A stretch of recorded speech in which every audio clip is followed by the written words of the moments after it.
Oração em período, módulos 76 e 77. Bom dia, meus alunos, tudo bem com vocês? Vamos para mais uma aula de língua portuguesa. Bom, hoje nós falaremos sobre oração e período, né? Como vocês já sabem, um texto ele é constituído de vários períodos, que por sua vez são constituídos por orações. Analisar os elementos que constituem uma oração e as diversas ligações com essas orações é importante para que se possa compreender melhor a construção de um texto, tá? Então, vamos lá. Qual a diferença entre frase, oração e período? Frase é a unidade mínima de comunicação, ao ser um enunciado de sentido completo. Então, ela pode ser formada por uma só palavra ou por várias. É classificada como nominal, quando não tem verbo, né? Frase nominal, ou verbal, quando apresentar verbo. A frase nominal silêncio, por exemplo, tem somente uma palavra, porém ela apresenta sentido completo, tal qual a frase imperativa. Faça silêncio, que por sua vez é uma frase verbal. Por quê? Porque tem o verbo, ok?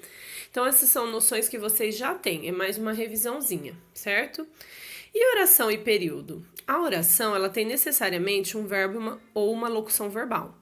Ainda assim, uma frase ela pode conter uma ou mais orações. Então, frase como oração, por exemplo, as ligações telefônicas internacionais são muito caras. Então, nesse caso, eu tenho o verbo, né, o verbo ser, mostrando para mim que a frase tem verbo e por isso é verbal. E oração também. A frase com mais de uma oração. Ele telefonou para o avô e contou a notícia. Então, aí você tem dois verbos. Trata-se de um período composto, né? O período é uma frase constituída de uma oração, um período simples, ou de mais orações, no caso, composto como o exemplo que eu coloquei. Assim, nos exemplos que eu falei para vocês, o primeiro das ligações serem muito caras é período simples, e o segundo, que ligou para o avô e contou a notícia, é um período composto, certo? Vocês podem acompanhando na apostila, módulos 76 e 77, página 19, ok? É como nós vimos, então, vai poder ser simples ou composto. Então, nós vamos analisar agora os termos essenciais, né, integrantes e acessórios de uma oração. Então, os termos essenciais são o sujeito e o predicado, os integrantes, os complementos verbais e o complemento nominal, e os termos acessórios, os adjuntos adnominais, adverbiais e o aposto, tá? E os variados tipos de aposto. É importante dizer que esses são os termos da oração. Nem sempre você vai ter todos numa oração. Você pode ter um, pode não ter o outro, tá? Mas é importante que você saiba distingui-los, né? O que é essencial, o que é integrante e o que é acessório. Até para compreender melhor o que você está escrevendo, ok? Então, olha lá, nos termos essenciais nós temos o sujeito, que é aquele elemento que, né, no qual você oferece alguma informação, o verbo sempre vai concordar com ele. Então, o sujeito não é só quem pratica a ação, sobre o qual você faz uma declaração. É um termo sobre o qual é feita uma declaração. E o sujeito ele pode ser simples, composto, oculto, indeterminado ou inexistente. Olha o exemplo aí da imagem. Godofrino estava tranquilo. Ele não está praticando nenhuma ação. Eu tenho uma informação sobre o Godofrino, certo? Olha o predicado. Ficaram velhas todas as minhas amigas. Todas as minhas amigas é o sujeito que está no final da oração. Ficaram velhas seria um predicado, né? É a informação que eu tenho sobre o sujeito. Ele pode ser nominal, verbal ou verbo nominal, ok? Então, olha lá, nos termos essenciais nós temos o sujeito, que é aquele elemento que, né, no qual você oferece alguma informação, o verbo sempre vai concordar com ele. Então, o sujeito não é só quem pratica a ação, sobre o qual você faz uma declaração. É um termo sobre o qual é feita uma declaração. E o sujeito ele pode ser simples, composto, oculto, indeterminado ou inexistente. Olha o exemplo aí da imagem. Godofrino estava tranquilo. Ele não está praticando nenhuma ação. Eu tenho uma informação sobre o Godofrino, certo? Olha o predicado. Ficaram velhas todas as minhas amigas. Todas as minhas amigas é o sujeito que está no final da oração. Ficaram velhas seria um predicado, né? É a informação que eu tenho sobre o sujeito. Ele pode ser nominal, verbal ou verbo nominal, ok? Olha só, já os termos integrantes da oração, trata-se dos complementos, ok? Tanto verbais quanto nominais e o agente da passiva. Então, os complementos verbais são dois, objeto direto e indireto, né?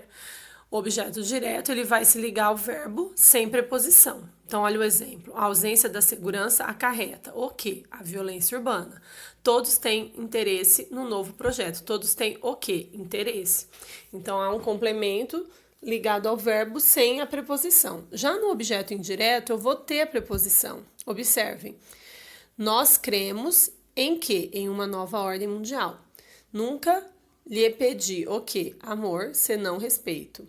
Naquele imenso caldeirão, todos assistiam ao quê? A ele. Então, todos eles têm a preposição, porque se trata de um objeto indireto, certo? Já o complemento nominal, ele vai se ligar a um substantivo, adjetivo ou advérbio. E ele vai também ter a preposição, assim como o objeto indireto. A diferença é que ele vai estar ligado a um substantivo, a um adjetivo ou um advérbio. Observe os exemplos. Cancelamos nossa ida à Bahia. Cancelamos nossa ida. Ida é um substantivo. A Bahia está complementando o substantivo ida, tá?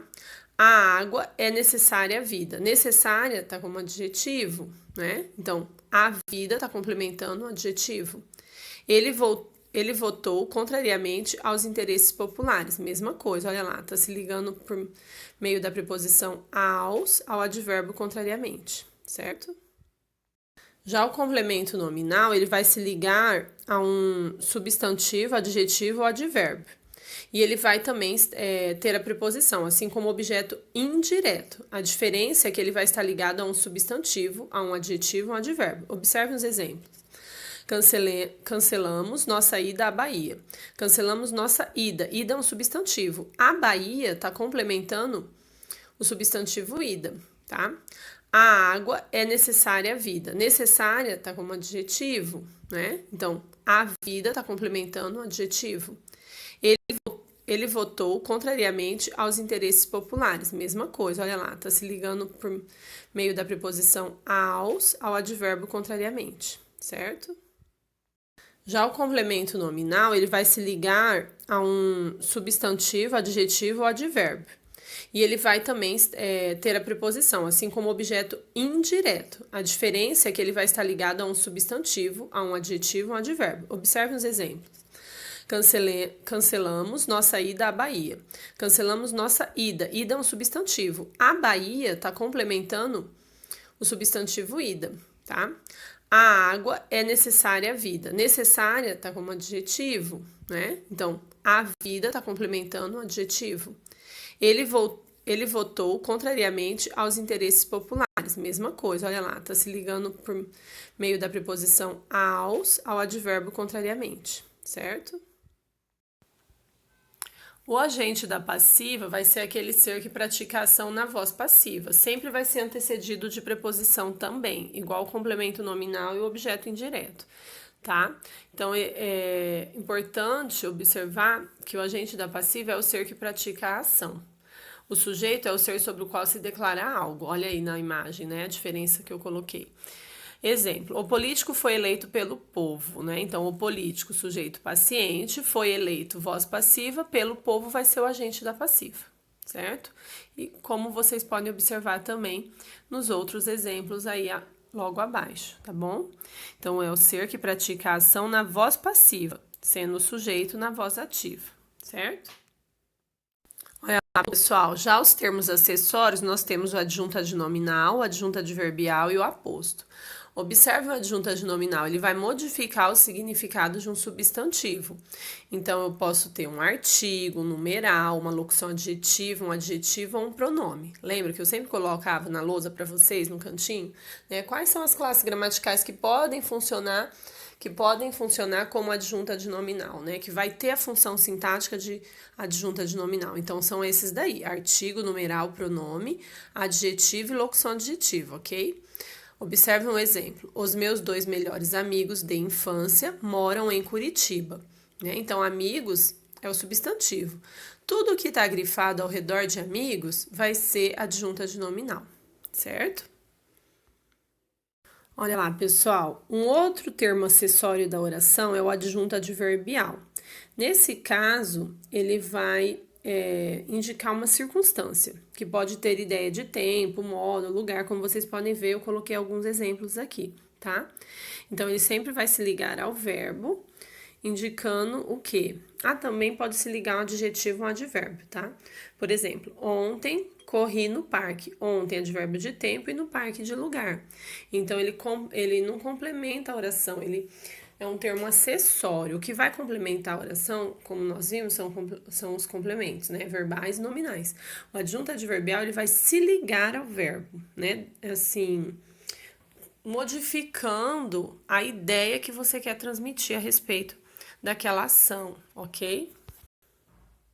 Olha lá, pessoal, e por fim, o último termo acessório aí é o aposto, né? O aposto, ele pode servir para explicar, esclarecer, especificar ou enumerar um termo da oração. Então, por exemplo, os dois irmãos, Pedro e Paulo, representavam opções opostas. Então, Pedro e Paulo está entre vírgulas, né? Está explicando de quem se trata. Quem são os dois irmãos, não é? Pedro e Paulo. Então, eu coloquei entre vírgulas, não é? Que é o nome deles, ok? E é isso, pessoal. Nós temos aqui outros exemplos. Olha, na verdade, vai diferenciar, né? O que é aposto explicativo, né? Observe que ele está entre vírgulas, explicando quem foi Gregório de Matos. Aí você tem o especificativo, que é aquele que individualiza, né?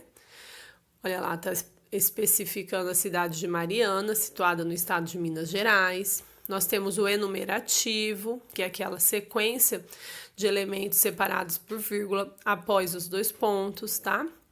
E o resumitivo, que sempre vai estar acompanhado de um pronome indefinido, tudo, nada, ninguém, alguém, certo? Olha só, pessoal, resumidamente, então, os termos da oração são esses, tá?